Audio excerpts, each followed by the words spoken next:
আসসালামু আলাইকুম। আশা করি আপনারা সবাই ভালো আছেন। প্রথমে দুঃখ প্রকাশ করছি, আসলে আজকে আমার খেলা ছিল ওই বিকেএসপি থেকে। ওইখান থেকে আসতে আসতে অনেক ট্রাফিক ছিল, জ্যাম ছিল, ওইখান থেকে আসতে আসতে দেরি হয়ে গেছে। এই জন্য প্রথমেই দুঃখ প্রকাশ করছি।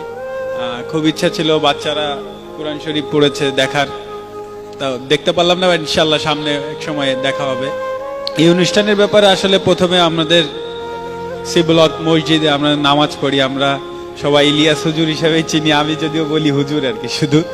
তো হুজুর সাহেবকে উনি বলেছিল, আমাকে জানানোর পরে আমি বললাম ঠিক আছে ইনশাল্লাহ দেখা যাক কি হয়। তখন বসুন্ধরা গ্রুপে আমাদের রংপুর রাইডার্সের টিমের যিনি অনার ছিলেন ওনাকে আমি জানাই, এবং উনি একবারেই বলে ঠিক আছে এটা একটা ভালো কাজে অবশ্যই আমরা সহযোগিতা করব।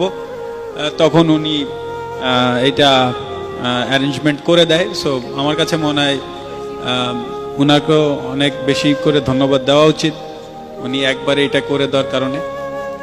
আর আপনারা অনেক কষ্ট করেছেন এই অনুষ্ঠানটা হওয়ার জন্য। অনেক অনুষ্ঠানেই তো গিয়েছি, আপনাদের প্রথমেই ধন্যবাদ জানাই আমাকে এখানে আমন্ত্রণ করার জন্য। অনেক অনুষ্ঠানে গিয়েছি, এখানে আসতে পেরে খুবই ভালো লাগছে। আগেও যেটা বললাম, হয়তো বাচ্চাদের ছোট ছোট বাচ্চাদের কোরআন শরীফ পড়া দেখলে হয়তো আরো বেশি ভালো লাগতো।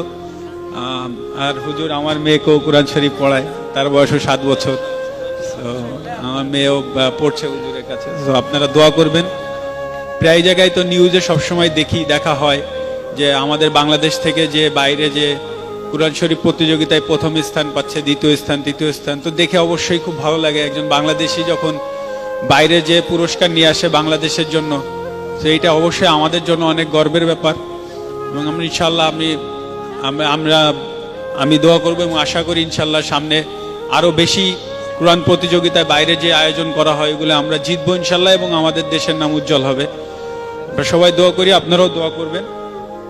আর বেশি কথা বলবো না, আসলে একটু নার্ভাস লাগছে, এখানে অনেক কিছু জানি না, আপনাদের সামনে কি বলে ফেলি না ফেলি।